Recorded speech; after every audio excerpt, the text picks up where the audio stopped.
Cape Cod, Massachusetts, was the kind of place that seemed like it had jumped straight out of a postcard. White sandy beaches, dunes covered in whispering grasses, and pastel-painted wooden houses that bravely withstood the test of time. In the summer, the place buzzed with tourists, but in the fall, when the leaves began to fall and the wind blew colder, Cape Cod returned to being a quiet refuge for the locals. It was during this time that the fishermen prepared for the last hauls of the year before winter froze the sea. That night, the Chatham Lighthouse, a red brick giant that had watched over the coast for over a century, cast its intermittent light over the dark waters of the Atlantic. The sea was eerily calm, almost as if it were holding its breath. On the docks, the boats swayed gently, their ropes creaking like groans. Joanna Martins, a 28-year-old fisherwoman with callous hands and eyes that had seen too much, was busy hauling in the nets with the help of her younger brother, Lucas. He was only 16, but already carried the determination of someone who had grown up in the shadow of the ocean. "Joanna, did you see that?" Lucas pointed to the water, where something glowed beneath the surface. It wasn't a reflection of the moon. It was something organic, pulsating, as if the sea itself were breathing. Joanna stopped, her fingers still tangled in the wet net. "What is that?" She leaned forward, trying to get a better look. The glow moved, undulating like an underwater serpent. Lucas stepped back from the water, but it was too late. Before they could react, an abnormally large wave rose out of nowhere, slamming into the dock with enough force to rip the wooden planks apart. Joanna screamed as she was dragged into the depths, her desperate hands clawing at anything at all. Lucas ran toward her, but the wave had already receded, taking Joanna with it. "Joanna!" he shouted, his voice echoing into the empty night. The sea, now calm again, gave no reply. Lucas jumped into the water, swimming frantically toward the spot where Joanna had disappeared. The waves pushed him back, as if the sea were playing with him. "Joanna, where are you?" He dove down, opening his eyes in the salty, dark water. Nothing, just endless darkness. When he finally surfaced, gasping and shivering from the cold, the lighthouse beam briefly illuminated something on the shore. A shadow. Lucas swam to the beach, his legs heavy as lead. As he reached the sand, he saw Joanna's body, soaked in cold but intact. Her eyes were open, fixed on the sky, and seaweed tangled around her limbs as if trying to keep her anchored to the land. "Joanna?" Lucas fell to his knees beside her, his hands trembling as he tried to feel for a pulse. Nothing. She was dead.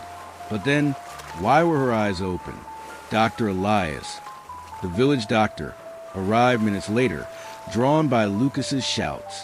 He was a pragmatic man, with graying hair and thin-rimmed glasses, who had seen it all in his 40 years of practice. But nothing could have prepared him for what he saw that night. "She didn't drown," he murmured, moored himself into the others. "Her lungs are clear. There's no water in them." Lucas looked at the doctor, his eyes filled with tears. "What do you mean? She was in the water." "I don't know," replied the doctor, his voice trembling. "But this isn't natural." Before they could discuss further, Joanna's eyes moved, white as sea foam, pupilless, lifeless, and yet she sat up. Her body rose with fluidity that defied logic, and her mouth opened to emit a sound that wasn't human. It was a low, guttural groan, as if the sea itself were speaking through her. Lucas stumbled back, tripping over the sand. "Joanna?" She turned to him, her white eyes fixed on his face. For a moment, it seemed like she recognized him. Then she lunged, moving with a speed that shouldn't have been possible. "Run!" shouted Dr. Elias, pulling Lucas by the arm. They ran toward the village, but Joanna, or whatever she'd become, didn't follow.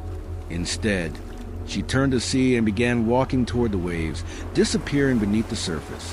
That night, more bodies washed ashore. Fishermen, tourists, even children, all with the same white eyes, all moving with the same unsettling fluidity. And as the sun set, the sea began to sing a low, hypnotic melody that echoed through the village streets, drawing people toward the water. Lucas locked himself in his house, covering his ears to block out the sound. But he knew he couldn't resist forever. The sea was waking up, and it was hungry. In the days following Joanna's disappearance, Cape Cod became unrecognizable. What started as an isolated incident quickly spread like a virus, fueled by inexplicable weather events and rumors that echoed through the village's narrow streets. The sky, once clear and blue, now carried heavy, dark clouds, as if an eternal storm were brewing on the horizon. The wind blew with a force that tore off roofs and knocked down trees, but the sea remained eerily calm, a smooth black surface that reflected the chaos above. Lucas, now orphaned after his parents died in a boating accident years earlier, locked himself in his house with Dr. Elias. The wooden home, once a cozy refuge, now felt like a prison. The windows were boarded up, and the sound of the wind pounding against the walls was constant, as if something were trying to get in. "We need to figure out what's happening," Lucas said, sitting at the kitchen table with a cold cup of coffee in his hands. "Joanna, she wasn't dead. I saw her move." Dr. Elias, sitting across from him, looked at him with a grim expression. "I saw it too, Lucas, but it doesn't make sense. Bodies don't just get up on their own. People don't come back from the dead. What if it's not death?" Lucas asked, his voice low and shaky. "What if it's something worse?" Meanwhile, on the beach, the bodies kept coming. They weren't decomposing. On the contrary, they seemed preserved, as if the sea had kept them intact. Some still wore fishermen's clothes, while others were naked, their pale skin glowing under the lighthouse beam.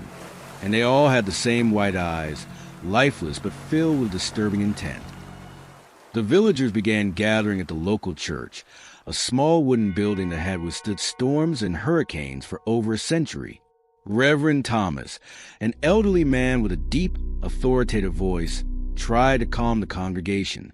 "This is a test of faith," he said, his hands trembling as he held the Bible. "The sea has always been our provider, but also our greatest threat. Remember the stories, the ancient prophecies." Lucas, who had joined the congregation with Dr. Elias, felt a chill run down his spine. "What prophecies?" The Reverend looked at him, his tired eyes heavy with deep sadness. "For centuries, the fishermen of Cape Cod have told stories about something that lives in the depths. They call it the singer of the deep. They say that when the sea turns black and the sky closes, it will awaken, and those it calls will not be able to resist. It's just a legend," someone in the congregation muttered, but their voice lacked conviction. "It's not a legend," the Reverend replied. "I've seen the signs. The rising tides, the storms that don't follow the seasons, the fish disappearing from the nets. Something is wrong. Something is very wrong." As the Reverend's words echoed in the church, a woman in the front row began to cry. "My husband! He went fishing last night. He hasn't come back." Lucas looked at Dr. Elias, who seemed equally disturbed. "We need to warn the authorities. Someone needs to do something." "We already have," the doctor replied, "but no one's listening. They say it's just a high tide, an unusual storm. They don't want to believe what's really happening." That night, the singing began again. This time, it was louder, more insistent. It seemed to come from all directions at once, as if the air itself were singing. Lucas covered his ears, but the sound penetrated his mind, creating images he didn't want to see. Joanna, walking toward the sea, her white eyes glowing in the dark. Reverend Thomas, kneeling on the beach, praying aloud as the bodies rose around him. And something in the depths, something massive and ancient waiting. "Lucas, don't look at the water," whispered Dr. Elias, his voice barely audible over the singing. "They're coming." Lucas looked through the boarded-up window and saw shadows moving on the beach. They weren't just bodies anymore. They were people, or what was left of them, walking toward the village. Their movements were clumsy but determined, as if guided by a greater force. "What do we do?" Lucas asked, his voice filled with despair. "Stay here," replied the doctor, "and hope the sun rises." But the sun didn't rise. Instead, the sky darkened further, and the rain began to fall, a thick, salty rain that smelled of rot. And as the first drops hit the roof, Lucas realized the singing wasn't coming from the sea. It was coming from above. The salty rain continued to fall for 3 days and 3 nights, turning the streets of Cape Cod into muddy rivers that smelled of low tide and death. The singing, now impossible to ignore, echoed endlessly, as if the air itself were infected. Lucas and Dr. Elias remained locked inside, but even there, within the creaking wooden walls, they weren't safe. The sound seeped into their minds, creating visions that kept them awake at night. Visions of Joanna, of bodies rising on the beach, and of something in the depths, something that shouldn't exist. On the 4th day, the rain stopped as suddenly as it had begun. The silence that followed was almost worse than the singing. Lucas risked a peek through the boarded-up window and saw that the village was deserted. The streets were empty, the houses silent. But he knew they weren't alone. "We need to get out of here," Lucas said, his voice low and urgent.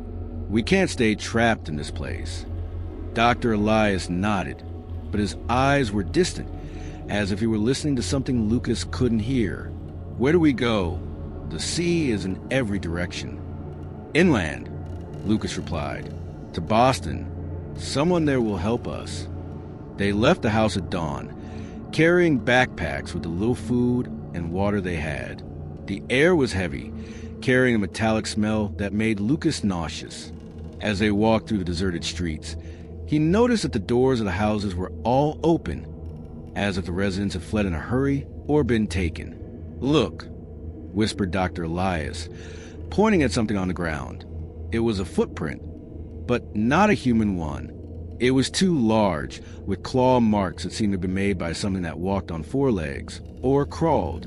Lucas felt a chill run down his spine. "What is that?"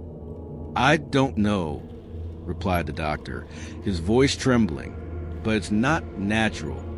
They kept walking, but the feeling of being watched grew with every step. Every now and then, Lucas heard sounds. Footsteps behind them, whispers in the wind, low laughter that disappeared before he could locate the source. He tried to convince himself it was just his imagination, but he knew it wasn't. When they reached the edge of the village, where the road to Boston began, they found an improvised barricade, overturned cars, piled up furniture, and bodies. Lots of bodies, all with the same white eyes, all dead, or whatever they were now. "Someone tried to stop them," Lucas said, his voice filled with despair, "and failed." They skirted the barricade, but they couldn't avoid stepping on the bodies. The feeling of cold, wet flesh under their feet, made Lucas want to vomit. He looked at Dr. Elias, hoping for some word of comfort, but the doctor was looking at the sky. "Lucas," he said, his voice so low it was almost inaudible. "Look." Lucas followed his gaze and saw something that made him stop breathing. In the sky, where the sun should have been, there was a dark spot, a kind of vortex that spun slowly, as if sucking the light out of the world. And as he watched, something began to move inside it. Something big, something alive. "What is that?" Lucas asked, his voice filled with terror. "I don't know," replied Dr. Elias, "but I think it's what's causing all of this." They kept walking, but the feeling of despair only grew.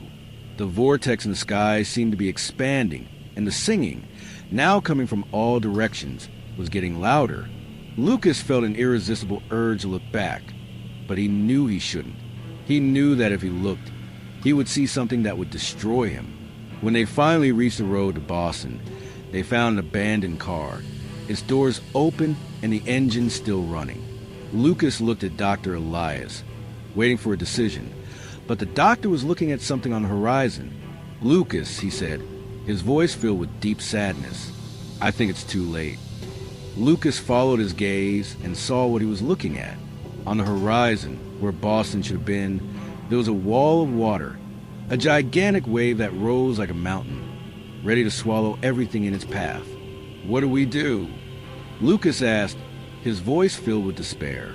"Stay here," replied Dr. Elias, and hope the end is quick. But the end didn't come. Instead, the wave stopped as if waiting for something. And then the singing stopped. The silence that followed was so absolute that Lucas could hear the sound of his own heartbeat. And then he heard it. A voice coming from a vortex in the sky. A voice that wasn't human, but that he understood perfectly. Come home. The voice that echoed from the vortex wasn't just a sound. It was a presence. Something that infiltrated Lucas's and Dr. Elias's minds, filling every thought with a sense of inevitability. Come home. The words weren't a suggestion. They were an order, and Lucas felt his body respond before his mind could process what was happening. His feet began to move toward the vortex, as if pulled by an invisible force. Lucas, no. Dr. Elias grabbed his arm tightly, shaking him. Fight it. It's an illusion. Lucas blinked, trying to break free from the hypnotic compulsion. He looked at the doctor, whose face was pale and sweaty, and realized he was fighting the same force. What's happening to us? It's him, whispered Dr. Elias, his voice filled with terror. The singer of the deep. He's calling us. As they struggled to resist, the massive wave on the horizon began to move again, but this time it didn't advance toward them. Instead, it began to recede, as if the sea were being sucked back into the depths. The sound was deafening, a roar that seemed to come from the very center of the earth. The sea, it's retreating, said Lucas, his eyes fixed on surreal scene. That's not normal. It's not, agreed Dr. Elias. It's a warning. When the sea pulls back like this, something worse is coming. They ran to the abandoned car, hoping the engine still worked. Lucas got into the driver's seat, his hands shaking as he turned the key. The engine sputtered weakly, but caught. He hit the gas, and the car sped down the road inland, away from the sea, away from a vortex. But the vortex wouldn't let them escape so easily. As they drove, the sky darkened further, and the vortex began to expand, as if trying to swallow the world. Shapes began to emerge from within it, shadows that twisted and writhed, as if trying to break free. And then Lucas saw something that made him scream. Look, in the sky. Dr. Elias looked up and saw what Lucas was pointing at. The shadows weren't just shapes, they were people. People he recognized. Joanna was there, her white eyes glowing in the dark, along with dozens of other familiar faces. Resident of Cape Cod, who had disappeared. They floated in the air, as if caught in an invisible current, being pulled toward the vortex. They're alive, whispered Lucas, his voice filled with horror, or whatever they are now. Don't look at them, said Dr. Elias, his voice firm but filled with fear. Focus on the road. We need to get to Boston. But Boston was no longer a refuge. When they finally reached the city, they found chaos. The streets were filled with abandoned cars, and people ran in every direction, screaming and crying. The vortex in the sky now covered much of the horizon, and the shadows emerging from it were beginning to descend. Bodies that were no longer human, but something far worse. What do we do now? Asked Lucas, his voice filled with despair. Find answers, replied Dr. Elias. There's a scientist here, Dr. Samuel Hayes. He works in an underground lab. If anyone knows what's happening, it's him. They left the car and ran through the chaotic streets, avoiding the panicked crowds and the shadows now walking among them. Dr. Hayes' lab was in an unassuming building downtown, protected by metal doors that only opened with security code. Dr. Elias typed the code with trembling hands, and the door slid open with metallic clang. Inside, the lab was an oasis of order amid the chaos. Computer screens displayed data Lucas couldn't understand, and scientific equipment gleamed under fluorescent lights.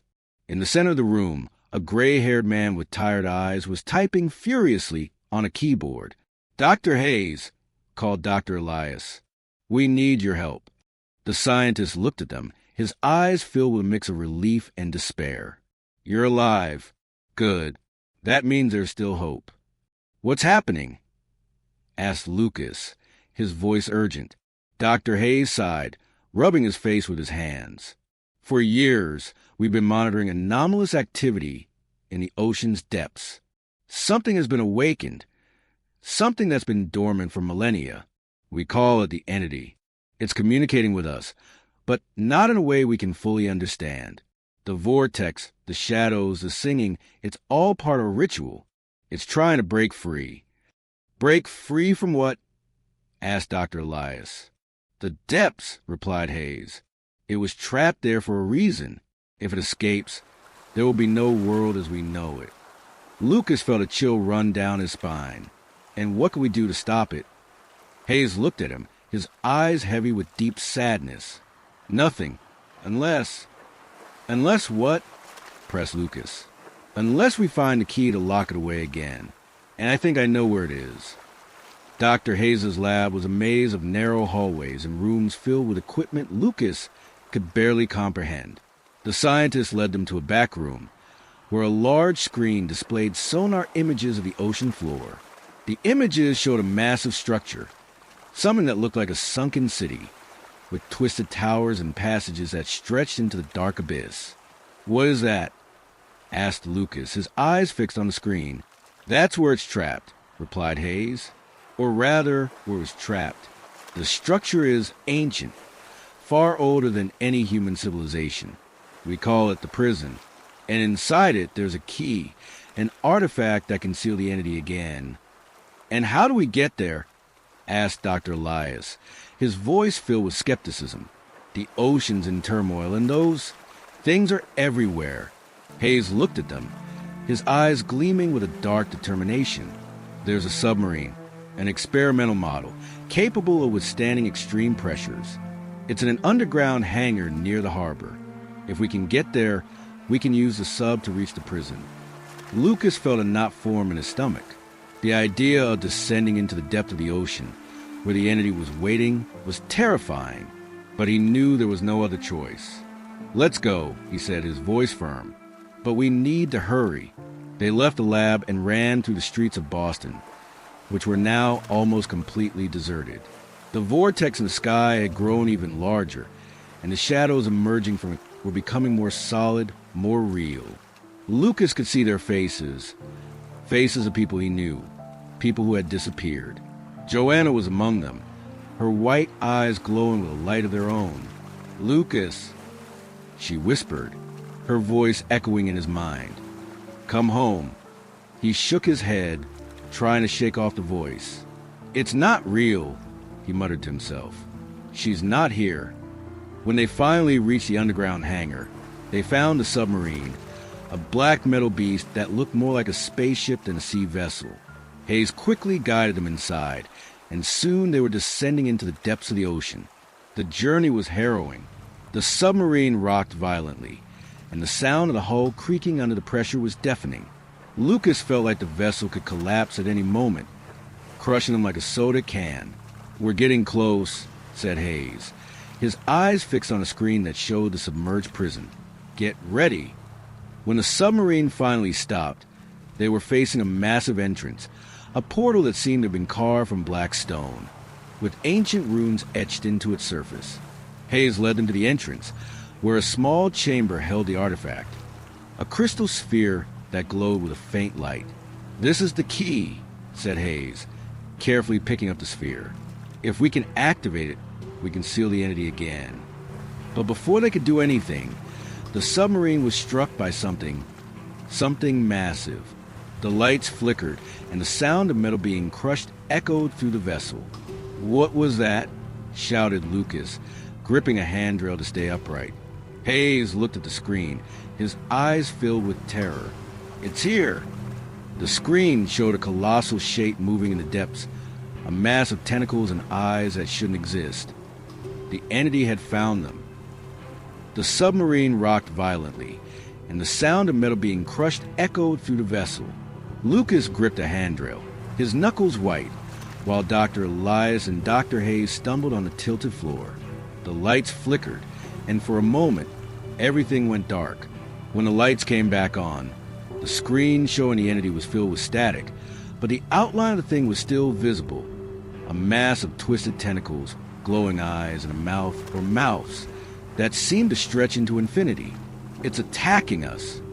Hayes shouted, his hands trembling as he tried to stabilize the submarine. "We need to activate the key or it's going to destroy us." "How do we do that?" Lucas asked, his voice barely audible over the noise. Hayes looked at the crystal sphere he held, its faint light pulsing in sync with the entity's movements outside. "We need to take it to the center of the prison. There's an altar there, a place where the key can be activated." "And how do we get there?" asked Dr. Elias, his face pale and sweaty. Hayes pointed to a hatch at the bottom of the submarine. "There's a pressurized diving suit. Someone will have to go out and take it to the altar." Lucas looked at the hatch, then at the crystal sphere. He knew what had to be done. "I'll go." "Lucas, no." Dr. Elias protested. "It's suicide. That thing will kill you." "If I don't go, we're all dead," Lucas replied, his voice steady.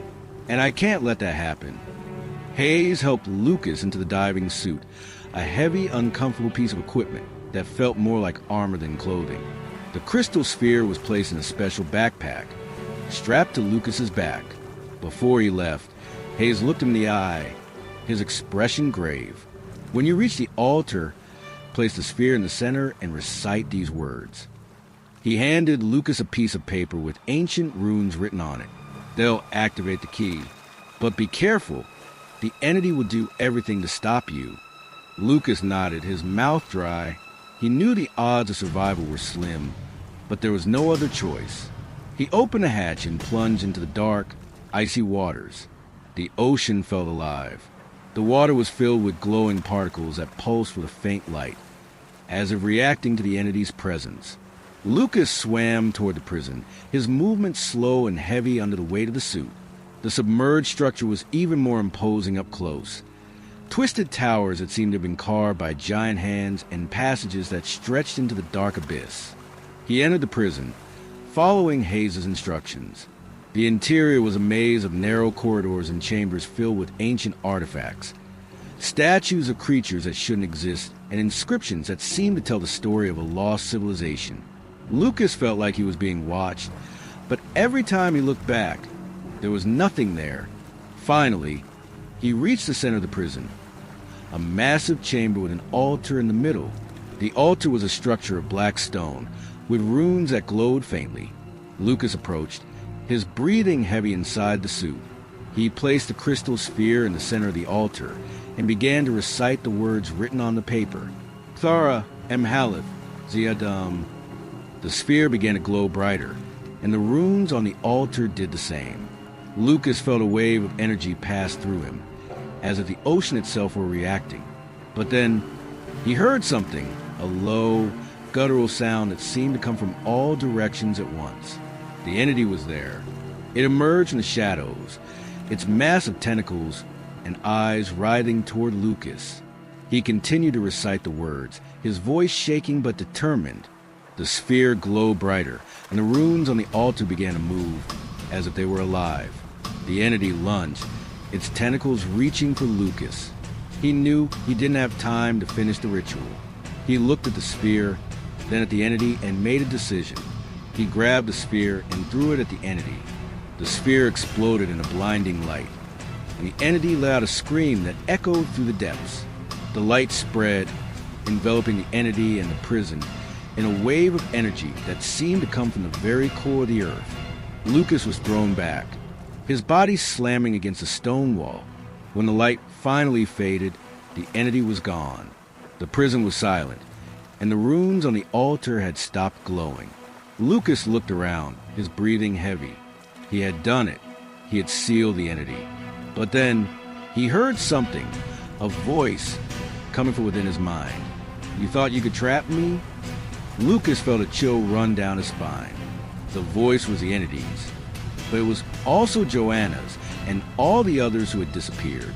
He looked at the altar and saw that the crystal sphere was intact, but now it glowed with a different light, a light that seemed to come from within him. "You are the key now," the voice whispered, "and I am inside you."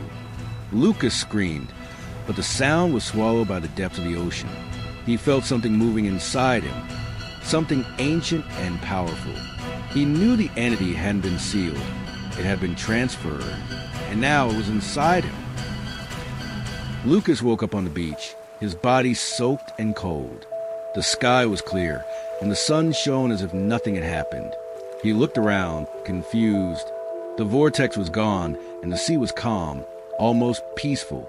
For a moment, he thought it had all been a nightmare, a hallucination caused by stress and fear. But then he felt it.